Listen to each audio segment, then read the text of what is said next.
Good morning. Welcome to Fox 32 Sunday. I'm political editor Mike Flannery. Fox 32 reporter and investigator Dane Placco is joining me on this Sunday before Election Day. Dane, thank you very much. A special guest appearance. Yes, good indeed. To be here. Like Chad Everett on Love Boat in the old days. Only politics. We'll also have commentator Rauner with us a bit later.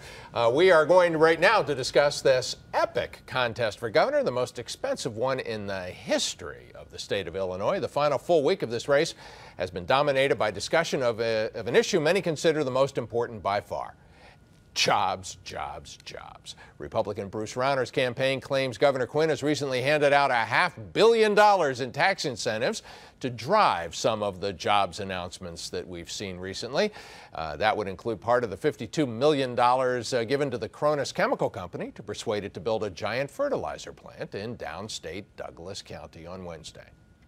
Lots and lots of jobs. And this past week, we announced on Monday, Coyote Logistics, a great transportation company, 500 new jobs for Illinois. Yesterday, Amazon, the largest online retailer in the whole world, announced 1,000 jobs for Illinois. And today, in Tuscola, in downstate Illinois, in the biggest investment in downstate Illinois in a quarter of a century, we're announcing 2,000 construction jobs to build a $1.4 billion fertilizer plant that's going to transform our agriculture.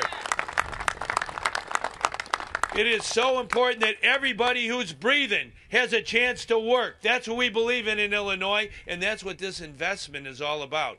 $1.4 billion is bigger than any investment we've seen in a quarter century. Governor Quinn announcing a brand new fertilizer plant in downstate Douglas County. It's about 20 miles or so from the University of Illinois campus at Urbana-Champaign, and it's going to be a big employer down there. The Republican challenger, Bruce Rauner, complaining, though, that as the governor is making these jobs announcements, he's been handing out a ton of tax dollars.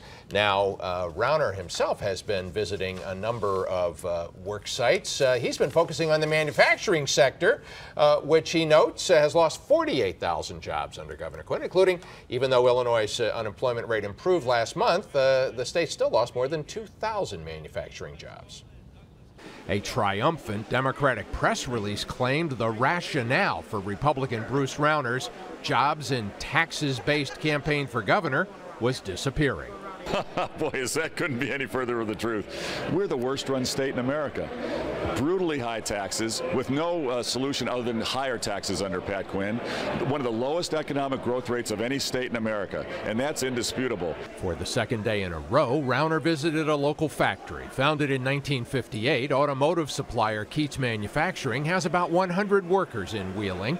But typical of many Illinois-based manufacturers, Keats has a newer plant in Texas that's grown to employ 50. Rauner blames the cost of business taxes, workers' comp, and regulations for the recent loss of 48,000 Illinois factory jobs. We're one of the lowest job-creating states of any state. As long as we stay there, we can't fix our pensions or pay for our schools. And indeed, Rauner says that kind of growth that he says he will trigger by lowering the cost of doing business in Illinois will bring in a lot of new tax revenue and make it easier to pay off those huge unfunded liabilities for pensions and also to pay the state's unpaid bills.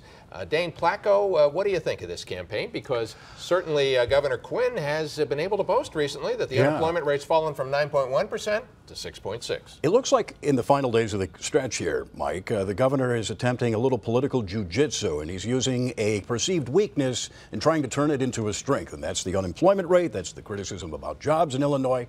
Here, as you say, he's been making announcement after announcement after announcement. One has to wonder how long these things were in the pipeline, and were they kind of holding them back until the final stretch run? We know that the announcement involving Amazon, that it is ending its long war against Illinois, the state of Illinois, and the Illinois sales tax. We know that's been in the works for several years. That was also taking place in Washington, D.C., where Senator Dick Durbin was involved, the #2 guy in the U.S. Senate.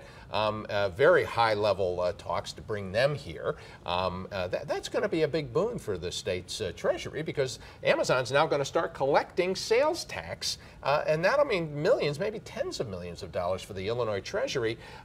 But yeah, they've been planning for a year or two or more and aiming for this final week before the election. You think voters are going to buy it? Well, you know what? People look at the headlines, and that may stick in their mind as they go into the voting booth. I'm curious to ask you, how late do you, what everybody wants to know in this business is, how long is it going to take to decide a candidate Tuesday night? I mean, we keep hearing stories that there could be delays because of the balloting process, right? Right, and the counting, and you know, involving the you know, potential confusion about absentee ballots, that kind of thing. I don't want to make everybody's eyes glaze over out there. No, but it is interesting. It really is. And hopefully in these final days, it will be resolved. I can't imagine that worse will come to worse. You know, some of the election authorities have said that well, we might not get final vote totals, you know, or meaningful vote totals until 11 o'clock or 11 p.m. or midnight on election night. I can't believe they're going to let that happen. My guess is that something. I think a lot of people are looking forward to this election being decided, if for only that we won't have to continue watching the commercials. Which, have you ever seen anything like this in all your years covering politics? I mean, the ad buys are unbelievable. And Dane, I know you have a slightly different view of it, but I have never seen anything like this whole campaign. Certainly never seen anything as enormously expensive as this, and we're going to talk a bit more about that later. When we come back after this quick break, we're going to have some more about the races at stake on Tuesday and the election posting you'll no longer find on a Chicago alderman's webpage, courtesy here of Mr. Placca. This is Fox 32 Sunday.